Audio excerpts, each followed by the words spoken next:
I've been a member of the Y for at least 40 years. It becomes part of you, just like music becomes part of you.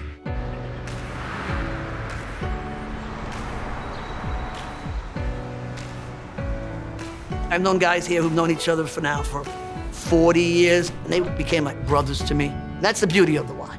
As a kid, I was very shy, and I felt like my voice didn't matter. I started with youth in government, and it opened up my horizon of some things that I didn't think were possible coming from a low-income family.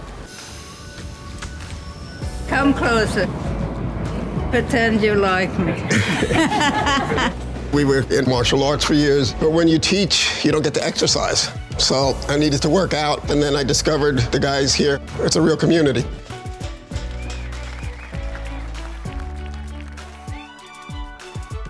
Working 9 to 5, you know the first thing on your mind all day is your children. I knew the YMCA was a safe place, and they're having fun.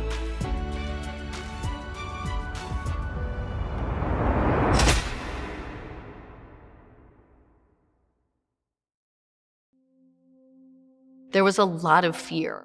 Fear about our institutional health, fear about when we could come back together, fear about what dramatic steps we'd have to take to survive. Our revenue model that had sustained us for decades wasn't working. How do you take a storied institution, a legacy institution, how do you help it innovate?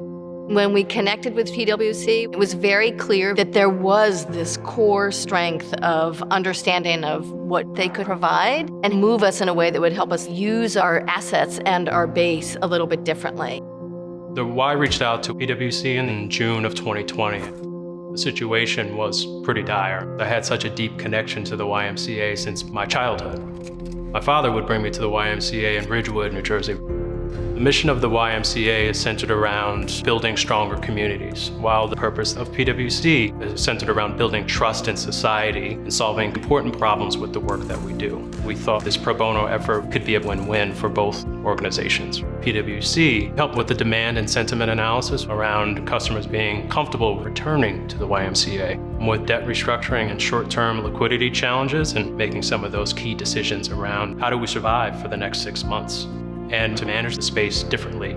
Vaccination sites and food pantries are just one example of how we helped them repurpose their space. We provided over 95,000 vaccinations, and we delivered over 130 tons of food. And when you talk to some of our staff, they would say that work was and continues to be some of the most personally meaningful work, because it really is about making sure that we're serving the community's most pressing needs.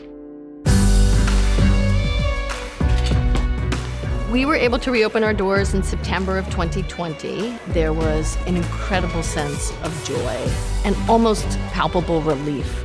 You come in to work out, you feel better about yourself. You've come in to see your kid attend day camp. You've come in to meet a friend.